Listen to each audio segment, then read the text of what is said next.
दिपेन बरुआ बिजेपियाव थांगोन बेबायदि मोनसे प्रपागान्डा नामा?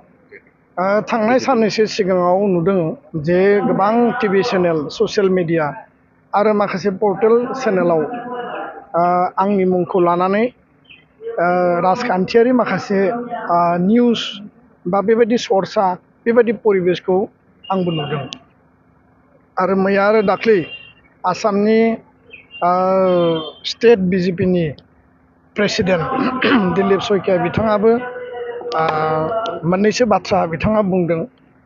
दा खोथाया स्पष्ट जे दुलाराय बर' फरायसा आफादाव आङो दिनैसिम दङ आरो जेब्लासिम एबसुआव थागोन एबसुनि आदर्श बड'फानि आदर्श थां आरो थांनानै थानो हो आरो बर' हारिखौ गेरेमसा माहारि दानायनि जि मोनसे मिशन आरो जि अबजेक्टिभ बे कन्टिनिउ थागोन।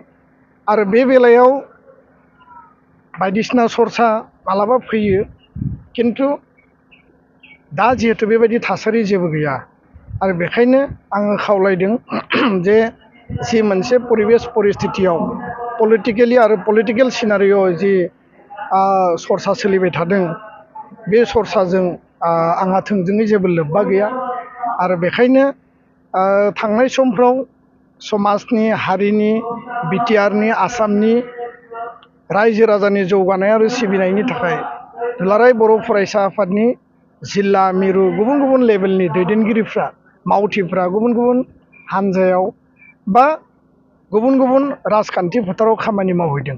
बेबायदि थासारि परिबेस परिस्थितिखौ नायनानै जिहेतु फैबाय थानाय 2022 बिटिसि इलेक्सन दङ, 2026आव जिहेतु आसाम बिधान सभानि इलेक्सन दङ, बे बिटिसि आरो बिधान सभानि इलेक्सनखौ नोजोर बोनानै माखासे सर्सा माखासे परिबेस परिस्थिति बा सम्भाबनाखौ मेडियायाव बेबायदि आल'सना खालामनाया सोलिबाय थादों। आं बेखायनो खावलायदों जे जिखिनि बेयाव आल'सना सम्भाबना बा परिबेस जाबाय बेखिनिया थोजासे, बेनिख्रुइ आरो बांसिन बेबायदि सर्सा खालामनांगौ दङ होननानै आं सानाखै। आरो गोबाङा गोबां बाथ्रा बुंगोन, माखासे वेलवेजारा माखासे खोथा बुंगोन। आरो बेखायनो माहारियारि आफादाव थानानै माहारिबाद, माहारिनि थांना थानाय, माहारिनि रैखाथि, माहारिनि सिनायथि, जातीयताबाद, जाति सत्ताखौ लानानै जेब्लायबो जि समसिम आङो हाबा मावगोन बेबायदि राजखान्थि परिबेस परिस्थितिखौ लानानै आङो जेबो सानथ'वाखै आरो साननांगौ गैया होननानै आं सानदों।